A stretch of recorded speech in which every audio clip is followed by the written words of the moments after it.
Hello' ৰাইজ, কি খবৰ আপোনালোকৰ? নিশ্চয় ভাল। মই আজি বাছৰ কৰিব যাব ওলাইছোঁ। পইচাটো লৈ আহিছোঁ দিয়ক, নহ'লে আৰু কোনোবাই পিঠি ফেলিব মোৰ। নিজৰ ঘৰত 2 চকীয়া বাছ আছে আজি বানীৰ কাৰণে, আৰু বৰমাহঁতৰ বাৰী গৈছোঁ। দেউতা আগে আগে যাই আছে, মই আহি আছোঁ। বাছৰ কৰিব যাওঁ, বাহঁৰ তলত দেখাম আৰু ভিডিঅ'। এখন লৈ আহিছোঁ, নহ'লে কোনোবাই পিঠি ফেলিব নহয়।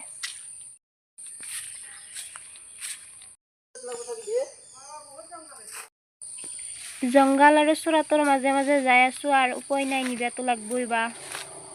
সেইকাৰণে যাই আছোঁ, আৰু ইমান চোৰাত আৰু মহো ধৰছি অকচোন, আৰু মহ বয়া মহে ধৰছি একদম, আৰু একদম পুৰা জংঘলৰ মাজেদি আহি আছোঁ। আৰু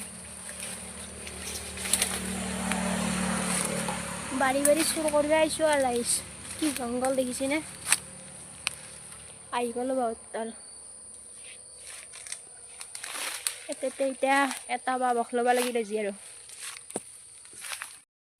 এইটোৱে বাউচটো আমি টাৰ্গেট কৰি বাউচটো হৈছে এইটো।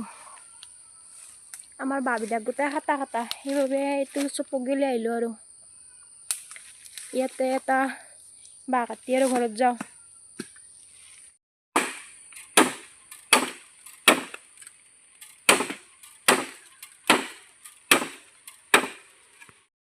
বেছি ডাঙৰ কাটিব পৰা নাই, সৰু চাই এটা বাঁহ কাটিলোঁ। আৰু এফালে মই খৰিয়া খটা ল'লোঁ, যিহেতু খৰিৰে কাৰবাৰ চব, খৰিয়া খটা ল'লোঁ আৰু বাঁহটো কাটি এতিয়া ঘৰত দেখি যাওঁ। আজিৰ ভিডিঅ'টো ইমানেই।